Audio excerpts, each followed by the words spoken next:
А доктор Ѓорѓевиќ беше гостин во студиото на телевизија 24 во Дневникот во 17 часот. Еве го разговорот со него.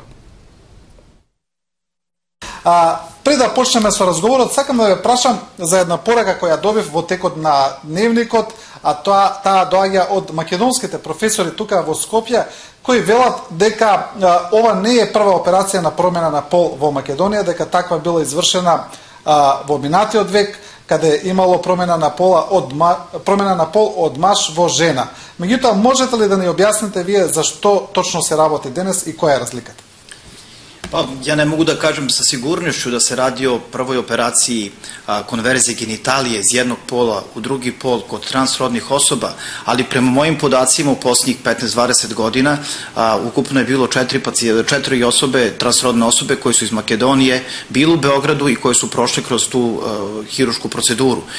Postoje promene pola, kako vi kažete, ali to su stanja recimo kod dece koje se rode sa izmešanim genitalijama, dakle kada se rode sa stanjem interseksualnosti gde postoje obeleži jednog i drugog pola, pa se onda ona usmeravaju u pravcu onog pola ka kome se najviše kreću. Ali to je potpuno razlika između interseksualnih stanja i transrodnih osoba. Да преведам за дел од гледачите кои не разбираат, значи се работи за различна состојба кога се зборува за промена на пол, не е секогаш исто. Кога е промена на пол на трансродна особа е друго, а друго е со личности кои се родени со машки и женски гениталии кои подоцна се одвојуваат. Значи тука има разлика во тие толкувања. Ja moram samo da dodam da promena pola ne postoji. To je nemoguće raditi. Mi pol ne možemo da promenimo. Mi se rađamo s polom.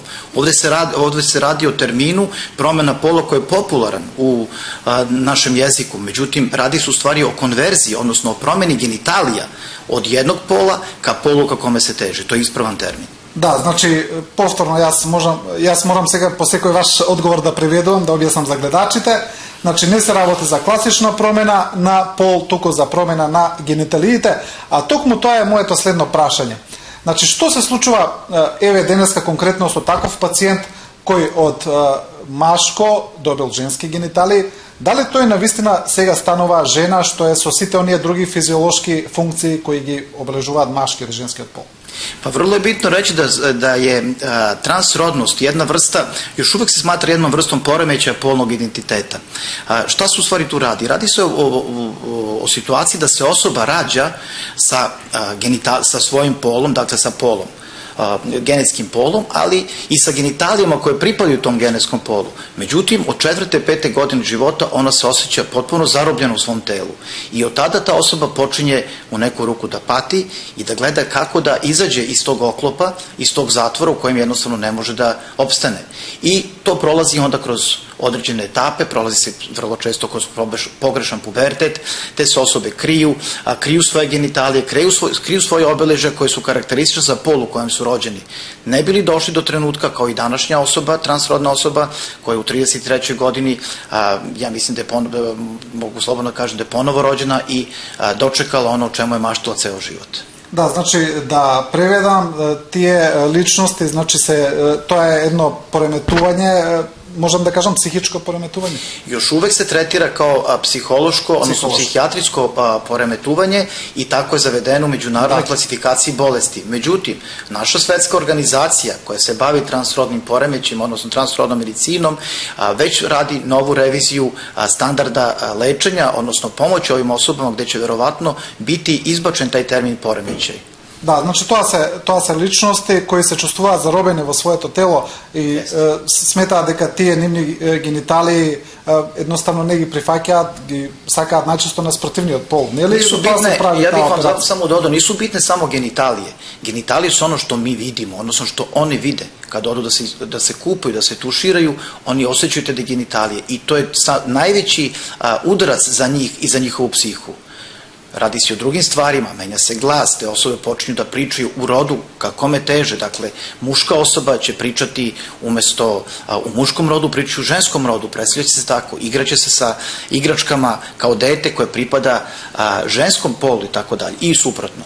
Dakle, genitalije su ono što nama smeta, to je ono što je vidljivo, grudi su vidljive kod svake žene, to je užasan udarac za ove osobe, kada pričamo o ženskim osobama koje teže ka muškom polu. Ili recimo muške genitalije kod osoba koja teže ka ženskom polu. I onda oni koriste različite metode da to sakriju.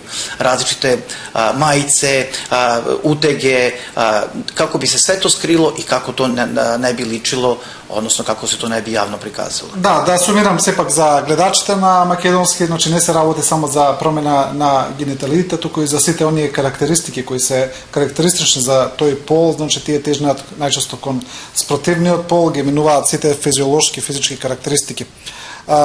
Во Србија Фондот за здравство одобрува ваков тип на операции.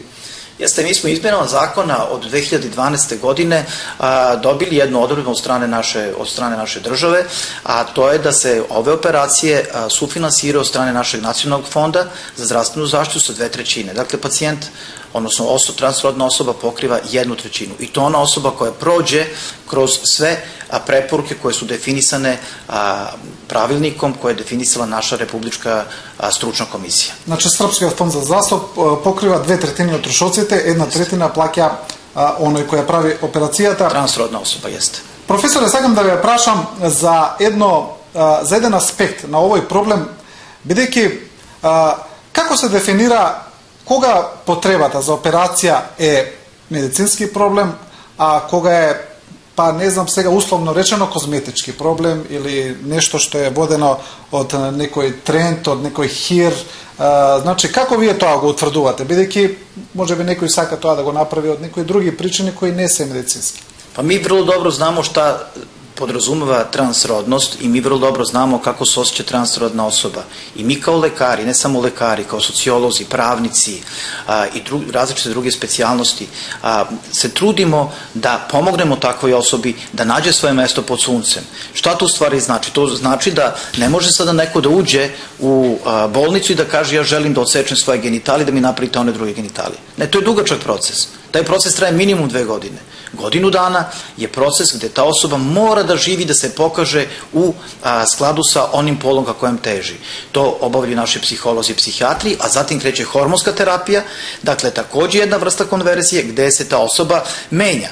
Pod uticajem hormona onog pola ka kom teži, ta osoba dobija polne karakteristike tog pola. Dakle, ženske osobe počinju da dobiju maljavost, glasin se produbljuje, smanjuju se grudi, smanjuju se ženski unutrašnji organi, a kod muških osoba to je potpuno druga priča, dakle kod njih se smanjuju gonade, gubi se dlakovost, rastu grudi, tako da je to preduslov da takve osobe mogu da budu kandidati za konverziju genitalija kao završnu opciju, odnosno kao završni vid pomoći i formiranja onih genitalija ka kojim oni teže.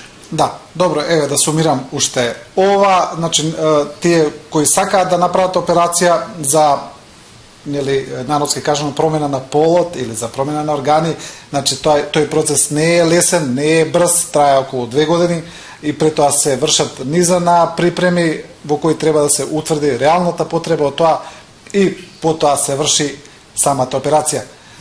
Traje 2 godine, ali to je minimum. Dakle, niko ne može da prođe kroz taj proces za manje od 2 godine.